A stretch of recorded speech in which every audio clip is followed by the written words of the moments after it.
નમસ્તે મિત્રો, આજે આપણે વાત કરીશું ગુજરાત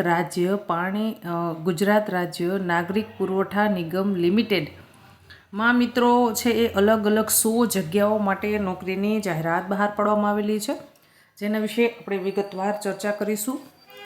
તેના અંદર મિત્રો તમારે ઓનલાઈન અરજી કરવાની છે અને મહિને તમને 15,000 રૂપિયાથી લઈ અને 18,000 રૂપિયા સુધી સરકારશ્રી દ્વારા એપ્રેન્ટિસ ફંડ મારફત ચૂકવવામાં આવશે. તો ચાલો મેળવીએ આ વિડીયોના અંદર વિગતવાર માહિતી કે કોણ કોણ તેમાં એપ્લાય કરી શકે છે. હા મિત્રો, એ પહેલાં હું આપને જણાવી દઉં કે ભાઈ જ્યારે તમે લોકો વિડીયો જોવો છો તો નીચે ક્યારેક લોકો કમેન્ટ કરે છે કે ભાઈ વિડીયો ક્લિયર દેખાતો નથી, બ્લર દેખાય છે. તો વિડીયોને તમારે વ્યવસ્થિત ક્લિયર જોવા માટે સાઈડમાં સેટિંગનો ઓપ્શન આવશે.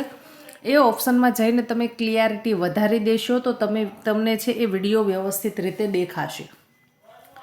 વાત કરીશું મિત્રો ગુજરાત રાજ્ય નાગરિક પુરવઠા નિગમ લિમિટેડ ગુજરાત સરકાર દ્વારા એપ્રેન્ટિસ એક્ટ હેઠળ તાલીમાર્થી વિદ્યાર્થીઓ માટે મિત્રો 100 જગ્યા ખાલી છે, તેના માટે ઓનલાઈન અરજીઓ મંગાવવામાં આવેલી છે. ગુજરાત રાજ્ય નાગરિક પુરવઠા નિગમ લિમિટેડ રાજ્ય સરકાર દ્વારા કાર્યરત છે, જેમાં રાજ્ય સરકાર જાહેર વિતરણ વ્યવસ્થા અંતર્ગત NFSA ના લાભાર્થીઓને એટલે કે ભાઈ આપણે સસ્તા અનાજની દુકાનો હોય છે તેના લાભાર્થીઓને ઘઉં, ચોખા, ખાંડ, દાળ, તેલ, મીઠું તેમજ વિવિધ કલ્યાણકારી યોજનાઓમાં કામ તમારે કરવાનું રહેશે. જેવી રીતે કે PM પોષણ સંકલિત બાળ વિકાસ યોજના અને આપણે છે એ જાણીએ છીએ કે રાજ્ય સરકારની જાહેર વિતરણ વ્યવસ્થા NFSA જે છે સસ્તા અનાજની દુકાનો તેમાં તમારે કામ કરવાનું રહેશે અને PM પોષણ યોજના જે ચાલુ છે તેમાં તમારે કામ કરવાનું રહેશે. હવે મિત્રો તમારે છે આના માટે ઓનલાઈન અરજી કરવાની છે.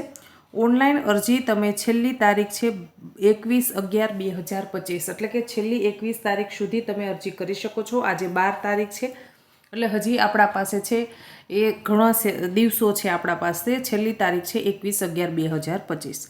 હવે આના અંદર નેશનલ એપ્રેન્ટિસ ટ્રેનિંગ અંતર્ગત જેઓએ 3 વર્ષ કોલેજ પૂરી કરેલી છે, FY 2022-23, 23-24 અને 24-25 આ જે લોકોએ 2022માં એડમિશન લીધું છે અને 2025માં જેમની કોલેજ પૂરી થઈ છે તે લોકો આમાં એપ્લાય કરી શકશે. હવે આના અંદર કઈ શૈક્ષણિક લાયકાત ધરાવતા વિદ્યાર્થીઓ એપ્લાય કરી શકશે તો કે ભાઈ જે લોકોએ BSc એગ્રીકલ્ચર કરેલું છે, BTech ઇન એગ્રીકલ્ચર કર્યું છે એટલે કે BSc agriculture, BTech agriculture, engineering in BSc chemistry BSc સાથે કર્યું છે, તમે BSc હોર્ટિકલ્ચર સાથે કરેલું છે. આમાંની કોઈ પણ તમે લાયકાત ધરાવો છો તો તમે એપ્લાય કરી શકો છો. ઓનલાઈન એપ્લાય કરવાની છે.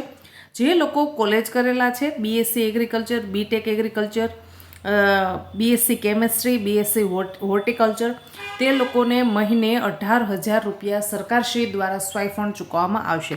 પણ જે લોકો ડિપ્લોમા કરેલા છે તે લોકોને 15,000 રૂપિયા સ્વાઈફંડ સરકાર ચૂકવશે. હવે ઓનલાઈન અરજી તમારે કઈ જગ્યાએ કરવાની છે તેની વેબસાઇટ નોંધી લેશો મિત્રો.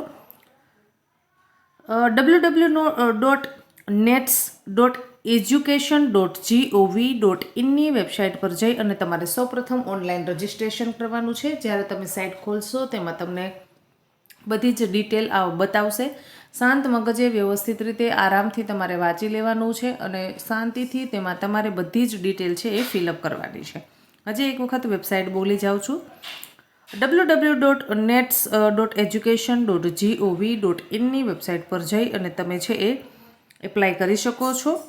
વિશેષ માહિતી માટે મિત્રો આપણને લેન્ડલાઇન નંબર આપેલો છે, તેમાં ફોન કોલ પણ કરી શકો છો તમે.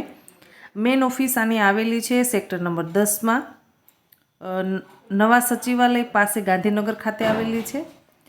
મોબાઈલ નંબર નોંધી લેશો, ટેલિફોન નંબર છે 23-22-10-37-38. આ તેનો ટેલિફોન નંબર છે. કંઈ તમારે પૂછવું હોય તો તમે તેમાં ફોન કોલ કરીને પૂછી શકો છો. એપ્રેન્ટિસ કરતા વિદ્યાર્થીઓ માટે મિત્રો ખૂબ સારી તક છે. એપ્રેન્ટિસ કરવા માંગતા વિદ્યાર્થીઓને આમાં છે એ હું તો એવું કહું છું કે ભાઈ એપ્લાય કરવું જોઈએ. 100 જગ્યા ખાલી છે, જાજુ નહીં તો કાંઈ નહીં. 100 વિદ્યાર્થી સુધી વિડીયો પહોંચે. છેલ્લે 21 તારીખ છે, 21 તારીખ સુધી તમે ઓનલાઈન અરજી કરી શકો છો. જે લોકોએ ડિપ્લોમા કર્યું છે તેમને 15,000 મહિને સ્ટાઇફંડ ચૂકવવામાં આવશે અને જે લોકોએ કોલેજ કરેલી છે તે લોકોને 18,000 રૂપિયા સ્ટાઇફન્ડ ચૂકવવામાં આવશે. આશા રાખું છું કે તમને આ માહિતી પસંદ આવી હશે. જો માહિતી પસંદ આવી હોય તો વિડીયોને લાઇક કરો. હજી સુધી આપણી યુટ્યુબ ચેનલને સબસ્ક્રાઈબ નથી કરી તો ચેનલને કરી લેશો સબસ્ક્રાઈબ. ધન્યવાદ.